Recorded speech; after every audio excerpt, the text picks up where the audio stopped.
Na nossa igreja estamos a fazer uma série sobre a mordomia e ser mordomo, com muitas coisas diferentes, e esta semana estamos a falar sobre os nossos dons espirituais. É um assunto um pouco pesado, às vezes, a entender tudo, e há muitas coisas que não sabemos exatamente como é que foi usado no passado. Baseado nas escrituras e a história, nós temos algumas ideias, mas realmente é um assunto que a maioria dos cristãos não conhecem bem, realmente. Se eu perguntasse hoje à tarde qual seria o seu dom ou dons espirituais, o que é que diriam? Algumas pessoas sabem, algumas pessoas adivinham.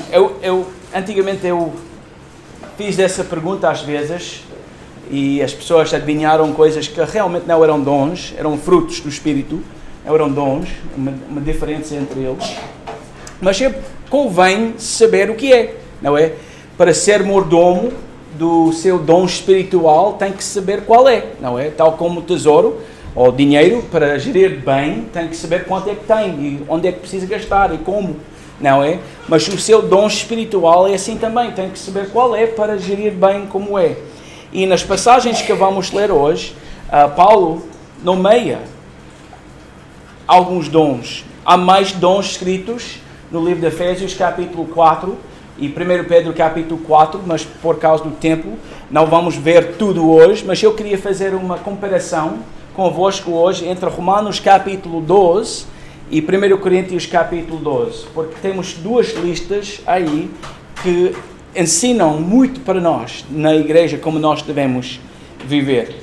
Então, enquanto nós estamos a estudar a palavra de Deus hoje, o que eu quero que vocês fazem é pensar ou perguntar a si mesmo qual seria o meu dom. Estudando essa lista, há áreas em que tem mais jeito, se puder usar essa palavra, do que uma outra. Se não souber qual é, há maneiras para entender. Também os líderes da igreja podem também ajudar pessoas a entender quais são os dons que têm. Mas pensar sobre estas duas passagens, sobre essa pergunta, porque é isso que Deus quer usar nas vossas vidas, na vossa igreja, para servir melhor. É esse dom. Então vamos começar por ler a Bíblia em Romanos capítulo 12. Eu vou começar em versículo 3 e depois vamos ler ao versículo 8. Paulo diz: Pois pela graça que me é dada, digo a cada um dentre vós que não saiba mais do que convém saber, mas que saiba com moderação, conforme a medida da fé que Deus repartiu a cada um. Assim como em um só corpo temos muitos membros, mas nem todos os membros têm a mesma função. Assim nós, que somos muitos, somos um só corpo em Cristo, mas individualmente somos membros uns dos outros. Temos diferentes dons, segundo a graça que é dada. Se a profecia, seja ela segundo a medida da fé. Se é ministério, seja em ministrar. Se é ensinar, haja dedicação ao ensino. Ou o que exorta, usa esse dom a exortar. O que reparte, faça-o com liberalidade. O que exerce liderança com cuidado. O que exerce misericórdia com alegria. E depois eu quero ler em 1 Coríntios capítulo 12. A primeira pergunta que chega à minha mente é quando Paulo escreveu a carta aos Romanos. Se ele disse assim mesmo: olha, eu vou escrever sobre os dons espirituais em capítulo 12 do livro de Romanos. E também em 1 Coríntios eu vou fazer a mesma coisa. Vocês pensaram assim? Não? Sou eu? Tá bom. Mas em 1 Coríntios capítulo 12 eu falo do mesmo assunto. E vamos ler versículos 4 a 12 e depois versículo 28. A Bíblia diz: há diversidade de dons, mas o Espírito é o mesmo. Há diversidade de ministérios, mas o Senhor é o mesmo. E há diversidade de operações, mas é o mesmo Deus que opera tudo em todos. A manifestação do Espírito é dada a cada um para o que for útil. A um, pelo Espírito, é dada a palavra de sabedoria. outro pelo mesmo Espírito, a palavra da ciência, e outro pelo mesmo Espírito, fé, e a outra pelo mesmo Espírito, dons de curar, a outra a operação de milagres, a outra profecia, a outra discernimento dos Espíritos, a outro variedade de línguas e o outro interpretação de línguas. No entanto, um só é o mesmo Espírito realiza todas essas coisas, distribuindo particularmente a cada um como quer. Assim como o corpo é uma unidade, mas tem muitos membros, e todos os membros, sendo muitos, foram um só corpo, assim é Cristo também. E também quero ler versículo 28 a 31. Há uns pós-Deus na igreja, primeiro apóstolos, em segundo lugar profetas, em terceiro lugar mestres, depois operadores de milagres, depois dons de curar, socorros, governos, variedades de línguas. São todos apóstolos? São todos profetas? São todos mestres? São todos operadores de milagres?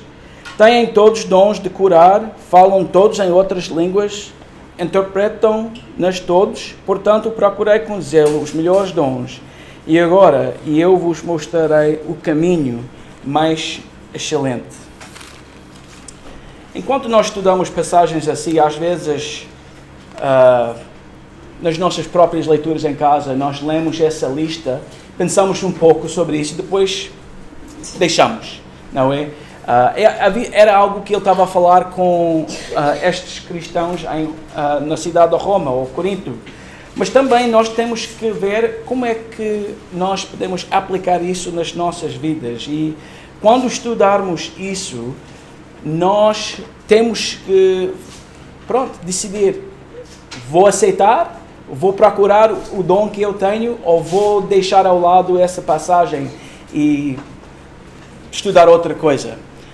E às vezes é difícil entender exatamente o que Deus estava a dizer, mas quando estudarmos a história da igreja e o texto que nós temos, nós podemos aprender algumas coisas que ajudam o cristão hoje em dia a servir o Senhor melhor, não é? Enquanto eu estava a pensar nisso, sendo que muitas vezes eles fazem a comparação do corpo da pessoa com o corpo da igreja, não é? Tem muitos membros e cada membro tem uma função diferente. Por exemplo, o meu joelho tem jeitos que a minha mão não tem. Para ajoelhar é preciso ter os joelhos, não é? Para ficar de pé tem que usar os joelhos. Há pessoas que conseguem andar com as mãos invertidos, mas eu não sou uma pessoa assim, se calhar parece, mas não sou assim, porque a mão tem jeitos diferentes do que o joelho, não é? Todos concordam, isso é normal. Quando eu rompi os ligamentos no meu joelho, mais de 20 anos atrás, eu fui operado e foi horrível a recuperação, como tu sabes, há muito dor e dificuldades e cria problemas em casa que não sabia que era um problema, não é? Mas agora tem escadas, como é que eu vou chegar a casa, não é? Mas naquela altura, quando o meu joelho estava mal e a perna toda estava esticada, eu precisava ficar de pé.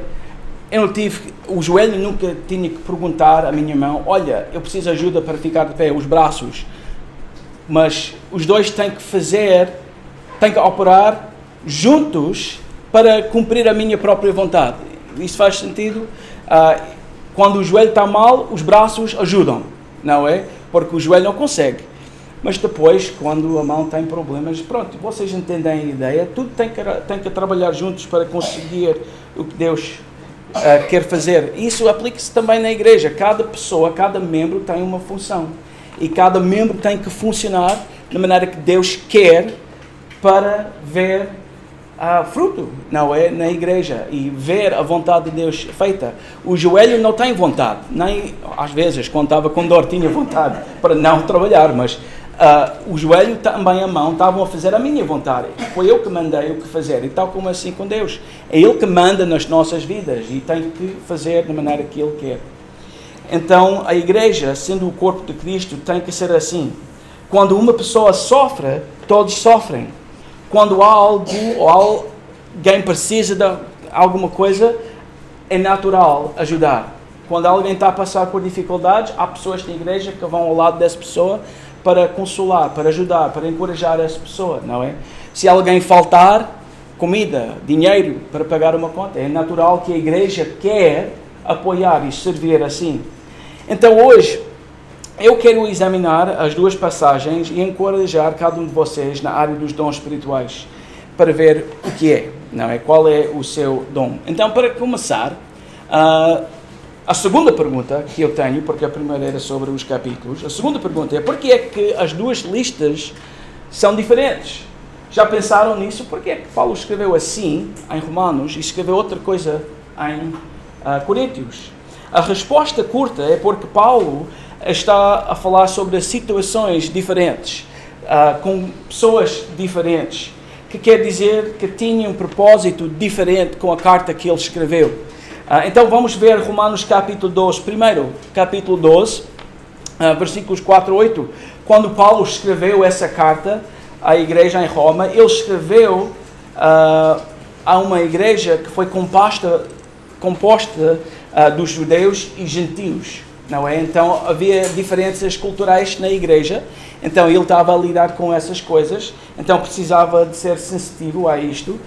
Em Romanos ele estava a encorajar humildade, unidade e serviço dentro da igreja. Isso foi o que foi necessário na igreja em Roma. Eles precisavam de entender primeiramente humildade, e a igreja tem muitas pessoas diferentes, mas tem que funcionar como um, não é? Então queria unidade na igreja, mas para servir os crentes que lá estavam. O livro em si foi escrito de uma maneira prática, como um pastor fala com o seu rebanho.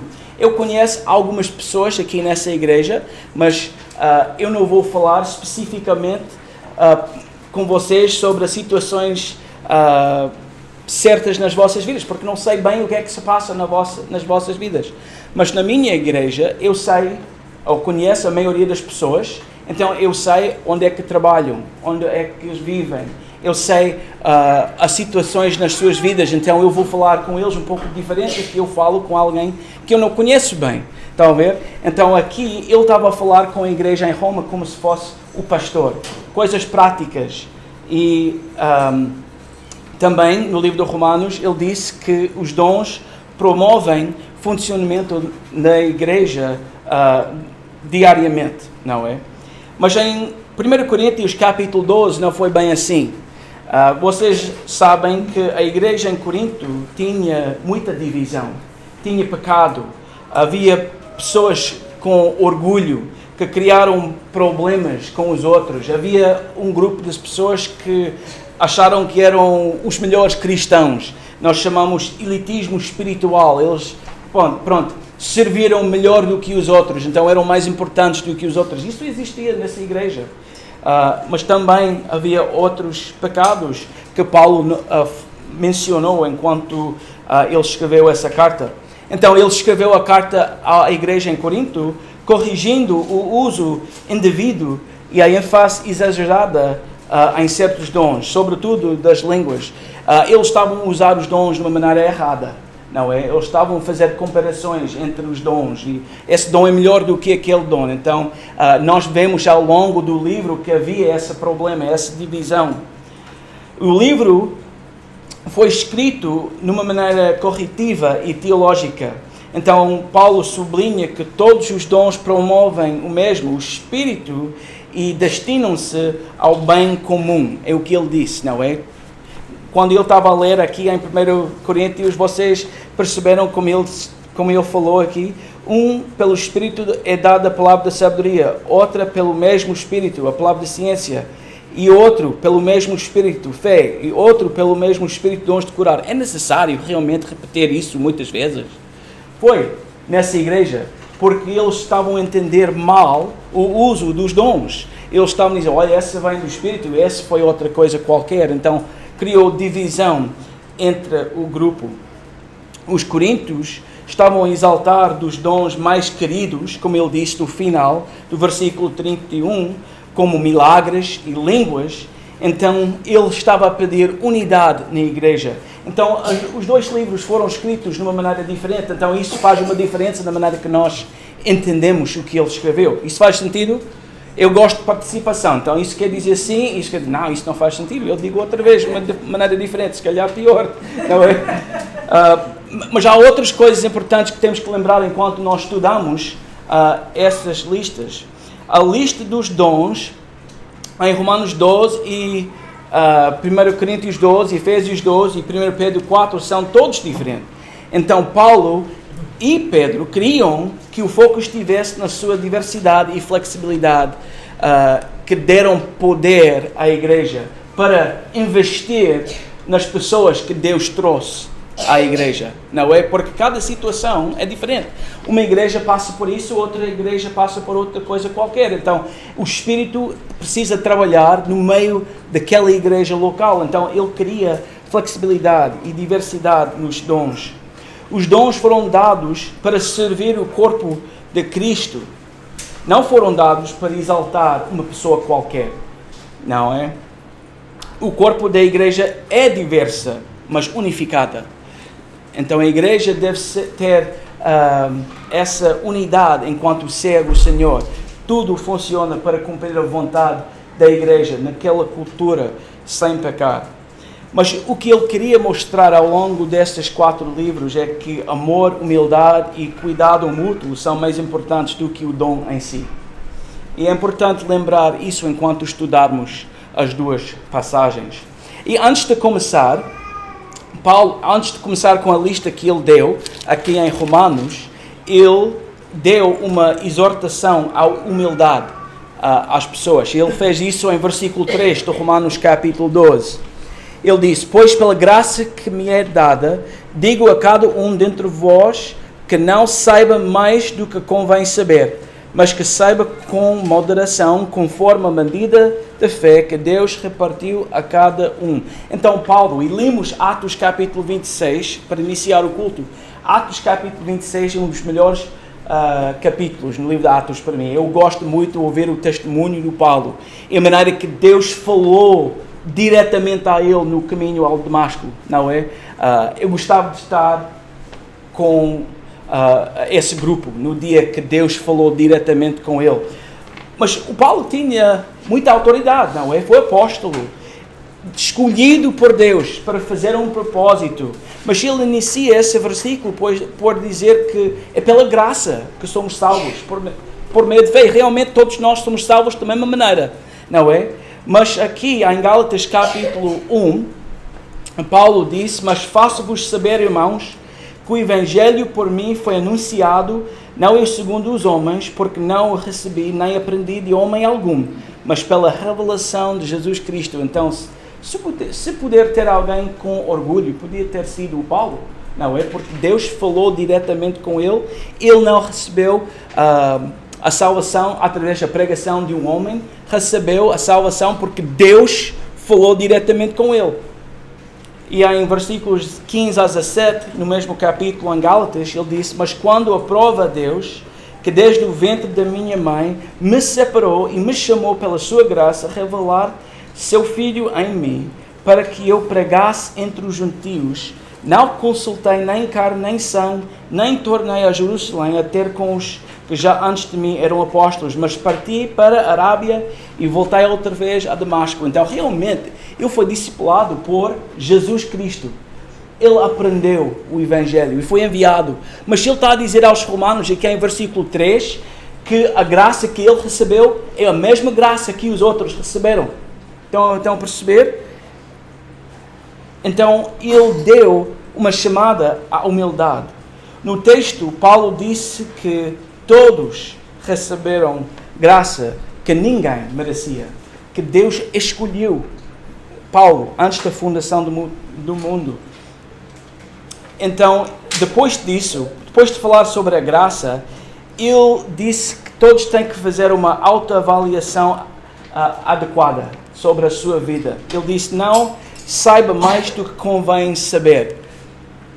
Todos graça. Não saiba mais do que convém saber, não é?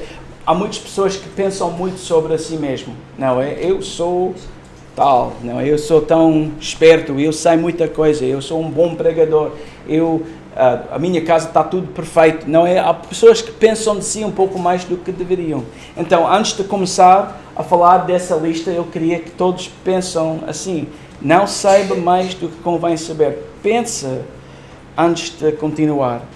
E ele disse em versículo 3, conforme a medida da fé. Realmente, o que ele estava a dizer é que o Espírito Santo dá a cada crente para que possa cumprir o seu papel no corpo de Cristo. Então, ele vai dar um dom ao André e outro dom a uma outra pessoa para cumprir a vontade de Deus naquela igreja. Não é uma questão de receber um dom melhor do que outro, é o fato que Deus quer fazer algo especial e precisa que cada membro funcione como deve ser, não é? Em 1 Coríntios, nós lemos em versículo 7, a manifestação do Espírito é dada a cada um para que for útil. Deus sabe o que precisa fazer, Ele sabe o que está a fazer e Ele vai trazer as pessoas certas e dar os dons perfeitos para cumprir a sua vontade. E em versículo 11, mas um só é o mesmo Espírito que opera todas essas coisas, repartindo particularmente a cada um como Ele quer. Não é como nós queremos, é como Ele quer. Então, agora vemos a introdução e agora vamos continuar com os dons que são mencionados aqui nessas passagens. Primeiramente, eu quero começar com Romanos capítulo 12. E eu vou ver a lista um pouco rápido, não é? Vamos falar sobre o que é, mas não vamos ficar focados em qualquer um mais tempo do que é necessário. Primeiramente, número 1, ele diz em Romanos 12, ele diz profecia. Alguém que declara a verdade e o propósito de Deus. Se fizer isto, algo assim vai acontecer. Eu não vou dar um exemplo a todos, mas um exemplo da profecia que eu posso fazer agora. Na altura que profecia foi usada na igreja, no primeiro século, foi uma profecia reveladora, que deu o propósito de Deus entre as pessoas. Hoje em dia, essa profecia é um pouco diferente. É mais como um pai a falar com uma criança. Se fizer assim, isto vai acontecer. Por exemplo, muitas vezes com os jovens da nossa igreja, eu uso esse versículo em 1 Coríntios capítulo 15, versículo 33. Não vos enganeis, as más companhias corrompem os bens costumes. Então, se um jovem quer gastar todo o seu tempo com amigos que não são crentes, que fazem coisas que não devem, pronto, a Bíblia diz que não vai ter um bom fim, que vai corromper os bons costumes. Então, profecia é assim, a capacidade de proclamar a palavra de Deus, focando a sua atenção no Evangelho, que é importante. Número 2, que ele mencionou aqui, ministério. Às vezes as pessoas referem ao ministério como serviço. Alguém que quer executar as ideias ou as ordens de uma outra pessoa. Se calhar um líder que quer fazer alguma coisa, a igreja precisa de pessoas que querem usar esse dom para cumprir esses sonhos, essas visões, em aspas, que ele tem sobre a igreja, sobre o ministério, não é? Quando estudarmos essa palavra em grego, ministério, e a palavra diácono, nós encontramos as raízes que são ligadas, não é? Um diácono serve assim na igreja, ele faz ministério, mas faz tudo sem alertar a todos. Olha, eu gosto de fazer o trabalho antes de chegar às outras pessoas. Alguém que realmente só quer servir, não é? Ele não quer que ninguém dizer bem feito, essa pessoa só quer servir. Número 3, ensinar, explicar e instruir, falar das detalhes e ajudar com o entendimento. Há pessoas que têm esse dom, que conseguem explicar alguma coisa, já ouviram um assunto qualquer e depois de ouvir vocês pensam, não percebo muito bem, não é o que foi dito, mas a outra pessoa vem a falar sobre o mesmo assunto e as luzes começam a acender, não é? Então eu entendo o que ele estava a dizer. Tem o dom de ensinar, fazer ligações no Velho Testamento, no Novo Testamento. E há uma diferença entre ensinar e ser a profeta, aquele que exorta, que nos dirige ao número 4, que é exortação, consolar, encorajar e fortalecer pela consolação, confortar. Muitas vezes as pessoas que têm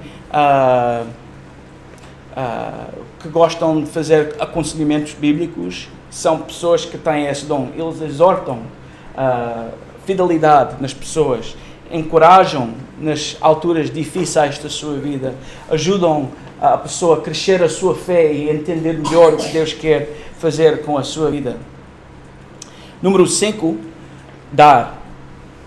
Sempre que quer abençoar alguém com dinheiro ou cumprir as necessidades de uma outra pessoa. Qualquer pessoa que entende que tudo veio ao Senhor e quer usar o que tem e gerir bem o que tem para abençoar as outras pessoas. Não é alguém que tem o dom de dar, não é? E Paulo disse para fazê-lo com liberalidade, não é? Nem só cumprir a necessidade, mas até dar mais para abençoar essa pessoa no seu serviço. Realmente pensa nos outros mais do que pensa em si mesmo. Então eu vou sacrificar algo para ajudar uma outra pessoa com as suas próprias necessidades. Número 6, liderança. Essa pessoa tem a capacidade divina para gerir, fazer decisões, presidir, aceitar responsabilidade dentro de um grupo, mostrar o caminho e pedir os outros venham atrás e deixar essa pessoa mostrar onde devem ir. E Paulo diz para fazer com diligência ou ânsia, rapidez. Número 7, a misericórdia, reagir com compaixão, ter pena quando alguém sofre. A igreja precisa de pessoas assim, não é? Porque às vezes as pessoas são tentadas, não é? E caem num pecado qualquer, e há pessoas com o dom de misericórdia que conseguem estender graça quando há, claro, arrependimento. Esse dom não é um dom que eu tenho. Eu digo, olha, ele fez assim, então isso é a consequência. Eu não tenho. Eu sei que esse dom é um dom, porque eu vejo como pessoas sofrem com alguém. Eles dizem, coitado, ele caiu no pecado, mas eles mostram compaixão que ajuda a pessoa a ficar bem outra vez e estável dentro da igreja. Então, isso é a lista que ele deu aqui em Romanos capítulo 12. Agora vamos ver em 1 Coríntios capítulo 12, versículos 7 a 11. A primeira coisa que nós vemos aqui nessa lista é a palavra de sabedoria. O dom de falar a verdade da palavra de Deus e de incorporar a palavra de Deus na vontade geral de uma pessoa. Ajudar as pessoas a entender as verdades da Bíblia e como vivê-las na sua vida. A palavra da ciência do primeiro século foi reveladora. Essa pessoa recebeu detalhes, revelação de Deus e foi capaz de escrever. E pronto, os apóstolos que escreveram a Bíblia receberam a revelação de Deus. E eles trabalharam para ajudar-nos a entender os detalhes de Deus. Essa é a palavra da ciência. Hoje em dia esse dom ainda existe, mas é um bocado diferente. Essa pessoa consegue entender muita coisa na Bíblia que às vezes é difícil entender. Número 3, fé. Persistente em oração e confiança em Deus no meio das tempestades mais difíceis da vida. A igreja precisa de pessoas com o dom de fé, que sempre acredita que Deus está no controle. Ele está a fazer a sua vontade, mesmo quando não aparece. Não é? Às vezes passamos por dificuldades e dizemos, onde está Deus nessa situação? Por que é que temos que passar por sofrimento? Há sempre alguém na igreja que diz, olha, tenho fé. Deus está em controle. Eu estou a orar por ti. Eu sei que tudo vai correr segundo a vontade de Deus. A igreja precisa de alguém assim. Número 4, dons de curar. Eu digo que esse dom foi temporário, o dom de curar doenças e enfermidades. Há tantos exemplos na Bíblia de como foi usado nos Evangelhos e no livro de Atos. A Bíblia ensina que só Cristo, em Mateus capítulo 8, os apóstolos, em Mateus 10, os 70 que Jesus enviou em Lucas capítulo 10, e alguns que ajudaram os apóstolos, como Filipe, que curaram pessoas. Mas foi pelo poder de Deus que eles fizeram isso, foi um dom temporário. Número 5, a operação de milagres, que eu digo também foi temporário. O dom foi possuído por Jesus quando algo foi feito ao contrário da natureza, como o dia que ele criou o vinho da água. Isso não é normal, isso é um milagre, não é? Ou quando ele deu comida à multidão de um almoço de um rapaz. Isso é um milagre. Quando Jesus e Pedro andaram por cima da água, então tiveram o dom de milagres, não é? As palavras milagre e poder, em várias passagens, são usadas simultaneamente quando demónios foram expulsados de uma pessoa. Foi um milagre trabalhar na zona espiritual, se puder dizer assim. Número 6, profecia, falando e proclamando publicamente. Desde o dia que a palavra de Deus foi completa, não há mais revelação. As palavras latinas, sola escritura, é o que nós seguimos, não é? A Bíblia é suficiente para cumprir qualquer necessidade que a pessoa tem, mas essa pessoa consegue proclamar e falar das verdades da Bíblia. Agora nós transmitimos a revelação fechada de Deus. Ele não está a revelar mais, temos a revelação completa, não é? Mas profecia. Número 7, discernimento de espíritos. Satanás é um enganador. Este dom foi dado para reconhecer espíritos mentirosos no primeiro século e identificar doutrinas errôneas. Nesta altura ninguém tinha a palavra de Deus completa, então quando alguém veio a proclamar algo que não foi de Deus, havia um dom de discernimento que diz, olha, isso é errado, isso não é o que Deus disse, não é?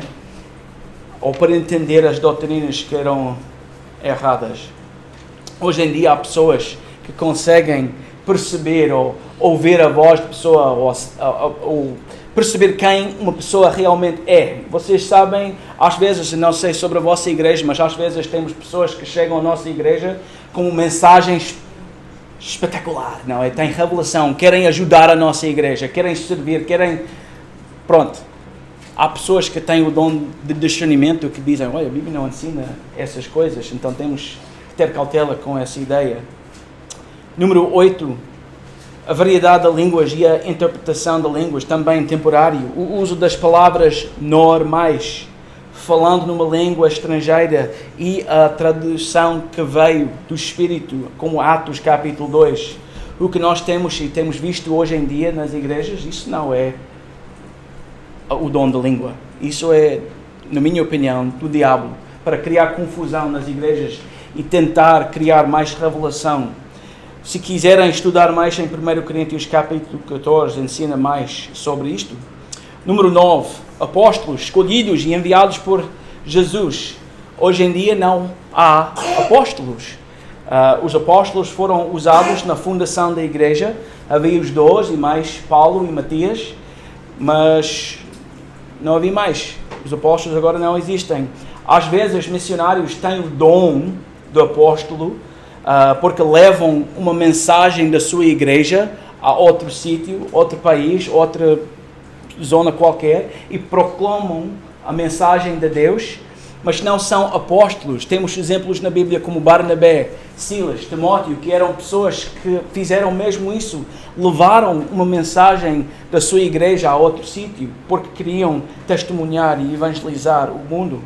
Mas em Efésios capítulo 2, versículo 20, e Efésios capítulo 4, versículo 11, a Bíblia até fala sobre a maneira que Deus usou apóstolos no primeiro século para fundar a igreja. Número 10. Profetas, homens nas igrejas locais que pregavam o Evangelho. Eu queria usar maneira que alguém podia servir cada vez que nós falamos sobre profetas ou profecia, porque há muitas coisas que são envolvidas nesse dom. Número 11, mestres ou professores, e falamos sobre os que têm o dom de ensino, que é quase a mesma coisa, mas eu digo isso, muitas vezes as pessoas na igreja dizem, mas os pastores têm o dom de ensino. É assim, mas também nós temos mais tempo para ensinar. Há pessoas dentro da igreja que têm o dom de ensino, mas têm que evoluir, têm que usar esse dom para ficar melhor e mais confortável quando explica coisas da Bíblia. Pessoas que trabalham na escola dominical ou com estudos diferentes. Há pessoas que têm esse dom que não são só pastores. Número 12, socorros, ou igual ao ministério, são servos na igreja que fazem o que é necessário. Número 13, governos, administração, liderança, outra vez, alguém que faz essas decisões, que aceita a responsabilidade de uma decisão qualquer e mostre o caminho que deve seguir. Eu sei que nós vemos todos muito rápido, não é? E havia pessoas que estavam a tirar as fotos aqui e têm que estudar mais, mas quando lermos alguma coisa assim, temos que fazer uma decisão, temos que fazer essa pergunta. E agora? Temos visto tudo isso e agora? O que é que eu faço? Eu sou um cessacionista, que quer dizer dons milagrosos confirmaram revelação no início da igreja, mas agora não existem. São alguns que já pararam, cessaram de existir. Em Hebreus capítulo 2, versículos 3 e 4, a Bíblia diz: como escaparmos nós, se não atentarmos para uma tão grande salvação, a qual, começando a ser anunciada pelo Senhor, foi-nos depois confirmado pelos que a ouviram, testificando também Deus com eles por sinais e milagres e várias maravilhas e dons do Espírito distribuídos por sua vontade. Então ele faz essa pergunta aqui no final, mas quando continuarmos a ler, vimos a lista em capítulo 12 de Coríntios, mas em capítulo 13 ele fala sobre esses dons que cessaram. Em 1 Coríntios capítulo 13, versículos 9 e 10, ele diz: o amor nunca falha, mas havendo profecias, serão aniquiladas. Havendo línguas, cessarão. Havendo ciência, desaparecerá. Porque em parte conhecemos e em parte profetizamos. Mas quando vier o que é perfeito, então o que é em parte será aniquilado. Então, quais são os dons que pararam? Nós dizemos que o dom de cura. Isto não quer dizer que alguém não pode ser curado por Deus, não é? Nós oramos, até às vezes pusemos as nossas mãos e oramos que Deus opera. Mas não sou eu que faz a cura, é Deus, segundo o livro de Tiago, não é? Milagres, profecias, no sentido de falar sobre o futuro, línguas e a sua interpretação, esses dons pararam, porque temos a palavra de Deus que é completa, não é? Alguns dos dons mudaram do primeiro sentido, como a palavra da sabedoria, a palavra da ciência, o discernimento. Esses dons mudaram, mas existem uma forma disso. O John MacArthur, a maioria de vocês já conhecem esse nome. O John MacArthur sempre dizia isto. Ele diz: Deus consegue fazer o que Ele quer.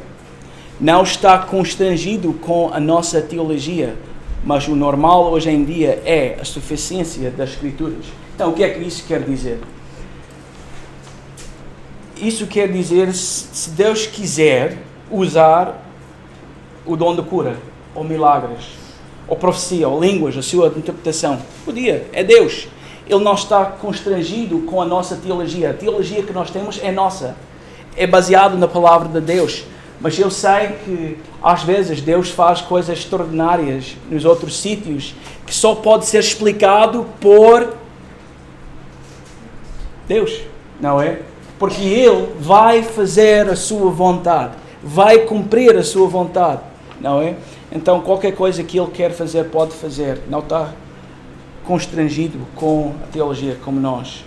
Mas, baseado nisto, as opções que nós temos como dons espirituais são ministério, ensino, exortação, dar, liderança, misericórdia, a palavra de sabedoria, ciência, fé ou discernimento. Então, como mordomos, nós temos que saber qual é o nosso dom ou dons. Há pessoas que têm mais do que um, não é? Que conseguem ajudar a cumprir a vontade de Deus na igreja.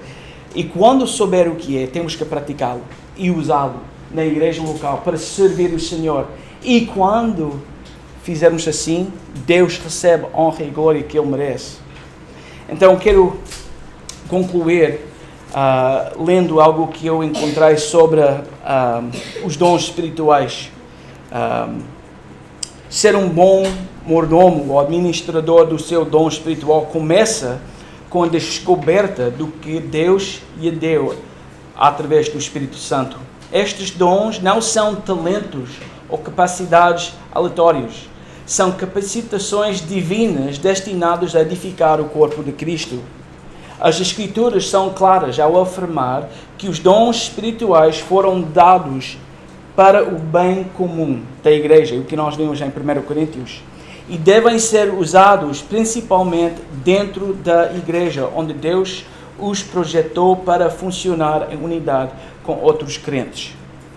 Usar o seu dom na igreja não é opcional. É um ato de obediência, mordomia e adoração.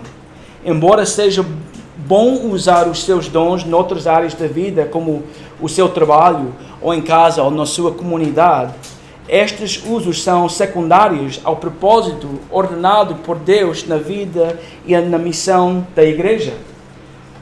Por exemplo, liderança. A mesma palavra é usada no livro do Tito, a falar com pais sobre a liderança da sua casa. Tem que ser um líder. Então, isso é bom, mas também tem que ser um líder na igreja. Quando cada membro usa ativamente os seus dons no corpo local, a igreja prospera, o evangelho avança e Deus é glorificado. Ignorar o seu dom ou usá-lo apenas para ganho pessoal ou fora da igreja é perder o propósito para o qual foi dado. Mas quando aceita a sua chamada, servindo fiel e humildemente onde Deus o colocou, não só abençoa os outros, como cumpre o seu papel no plano eterno de Deus. Então, cada pessoa tem que responder à pergunta: qual é o dom que Deus deu a mim? E como é que eu vou usar aquele dom na igreja?